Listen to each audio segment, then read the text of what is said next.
credit scam habang ang iba nagpapatubos ng kanilang sasakyan sa pamamagitan ng casino chip. Nakatutok si John Consulta. Okay. Ito. Pagkatanggap ng bayad ng mga suspect, magkakasabay na hinuli ang Indian sa parking area at Pilipino na sa isang establishmento sa Parañaque City. Agad kinapkapan at inaresto ang 6 na Indian habang huli ang 3 manong kasabwat. Sumbong ng complainant sa NBI, isinanda niya sa isang kumpanya ang kanyang sasakyan sa halagang 70,000 pesos. Pero nirentahan mo ito ng Pilipinong suspect at saka isinala naman sa mga Indian. Ang mga ito, humihingi naman daw ng 450,000 pesos para matubos ng original owner ang sasakyan. Kung makita natin, parang 5'6" pero hindi 5'6" kasi 5'11" dahil ilang times yung sobra-sobra yung hinihingi nila from the start. Ang pakakaiba is isang lang, hindi naman rentahan. So, kinasider namin ito na card vehicle. Pakilala po nila ay mga medical students sila sa isang university sa Northern Luzon.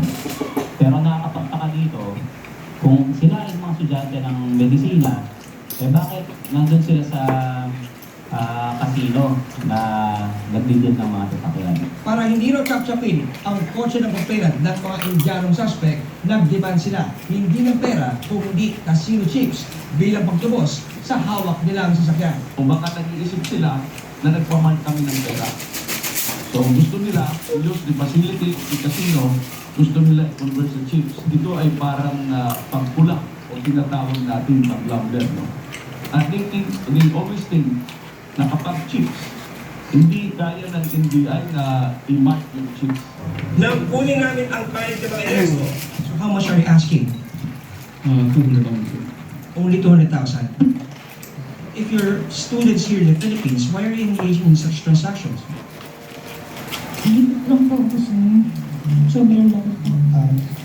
Nagsisisi po kasi hindi ko pa kalamitin yung sa hiwalay na operasyon ng NBI Organized and Transnational Crime Division at BI Fugitive Search Unit sa Parañaque pa rin, arestado ang 7 na Koreano na umuloy sangkot sa online credit scam. Kapwa Koreano raw ang kadalasang nabibiktima.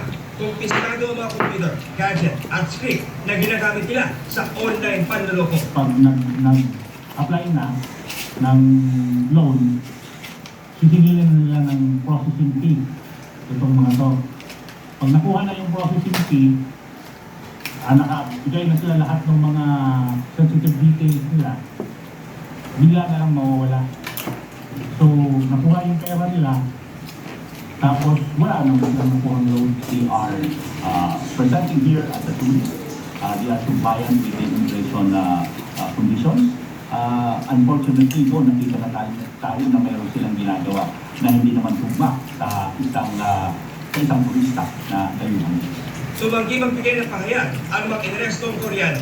Para sa GMA Integrated News, John Consulta, nakatutok 24 oras.